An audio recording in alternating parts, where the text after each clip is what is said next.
Location, courte durée, confinement, crise, est-ce qu'il faut arrêter tout ça? C'est ce qu'on va voir dans cet épisode et ça commence maintenant. Poum! Salut, c'est Mathieu, créateur du mouvement des super-héros. Et dans cet épisode, on va voir est-ce qu'il faut arrêter ou pas la location courte durée? Parce que voilà, c'est le confinement. Peut-être que tu te dis, peut-être que tu veux rebasculer tes logements en meublé classique ou en nu, parce que voilà, la courte durée, ça marche plus forcément pour toi. On va voir dans cet épisode comment gérer tout ça.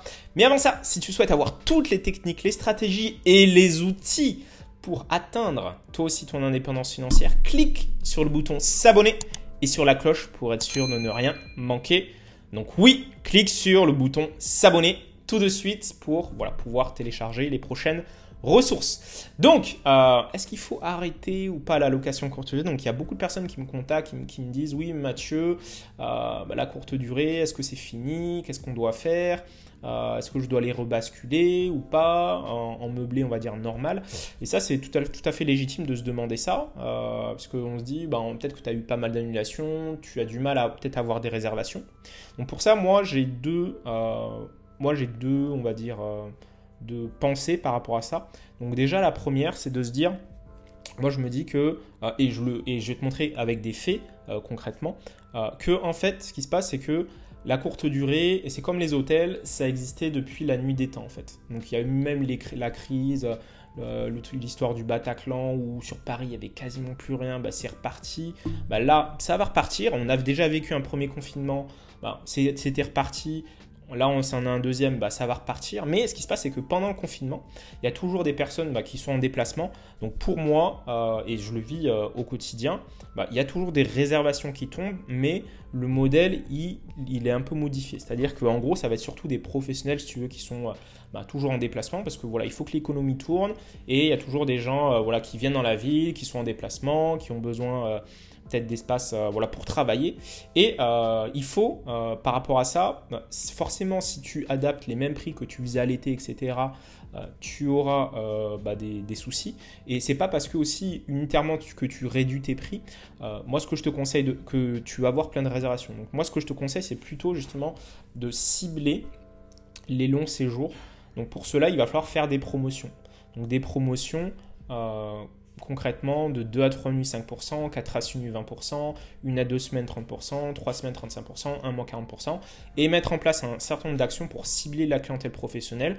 Donc mettre en place tout ton kit marketing avec flyer, carte de visite, avoir ta propre plateforme de réservation pour que tu puisses démarcher les professionnels, parce qu'imagine, tu vas voir un pro, tu lui dis pour réserver, vous allez sur mon annonce Airbnb Booking, ça ne fait pas sérieux du tout. Donc ce qu'il faut, c'est que tu aies ta propre plateforme de réservation.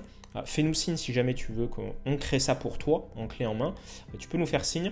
Il faut également que tu identifies 15 entreprises qui sont dans le secteur, que ce soit des sociétés informatiques, des entreprises du bâtiment. Donc les contacter par email et téléphone et déposer des flyers dans les parkings, contacter les hôpitaux, centres médicaux, l'office de tourisme. En gros, tu vois, si tu es proactif, et c'était le premier point que je voulais vraiment mentionner. Donc, si tu es proactif, si tu mets en place des actions, eh bien, tu auras des résultats comme par exemple ici, tu vois, 48 heures après, et je sortirai une vidéo où je décris pas à pas comment j'ai fait. Donc, 48 heures après, j'ai reçu une réservation du 1er novembre au 13 novembre pour 957 €, alors que si je le mettais en meublé, j'en aurais sur le mois 450 €. Alors que là, rien que pour 13 jours, jusqu'au 13, 957 €, et après j'ai loué par la suite. Donc ça, c'est pour te dire que voilà, si tu fais des actions, pour moi, il y a toujours un marché.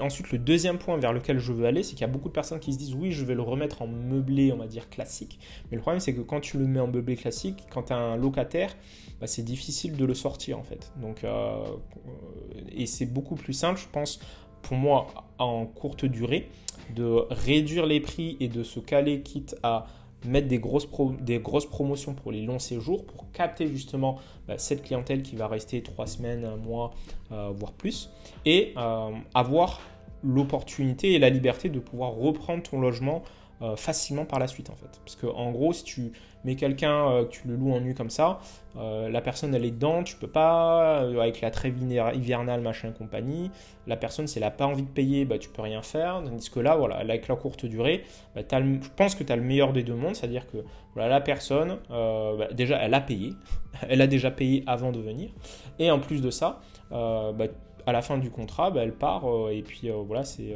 la fin du contrat et toi tu reprends ton logement. Donc c'est comme ça que moi je pense que voilà, il y a toujours quelque chose à faire, mais voilà, il faut être vraiment proactif, il faut agir et non subir. Et voilà, ouvrir l'esprit et ne pas être dans la morosité ambiante, etc. Et de se dire, ouais, bah, c'est la crise, je fais plus rien. Non, il faut mettre en place toutes ces actions et ça te permettra bah, justement de passer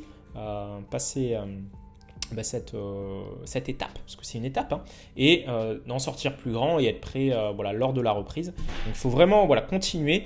Et puis si tu veux bah, mettre en place bah, toutes ces actions, bah, j'organise un atelier où je te détaille pas à pas bah, comment est-ce que toi tu vas pouvoir faire, comment tu vas pouvoir gérer cette crise. Donc il y a un lien qui se trouve dans la description. Donc tu cliques sur le lien et ça te permettra voilà, comme ça bah, de participer. C'est un atelier technique, hein, c'est pas juste du blabla, etc. Là, on va vraiment passer à l'action, on va voir tes annonces, enfin bref, j'en dis pas plus, tu cliques sur le lien tout de suite et on se retrouve lors de l'atelier. Boum! Toi qui m'écoutes, attention, oui, toi, je te parle à toi.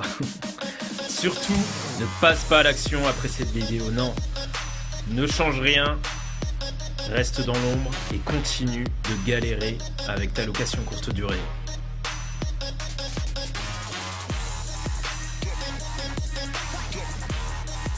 Et puis bon, si t'es encore là, c'est que t'es chaud, donc vas-y, passe à l'action.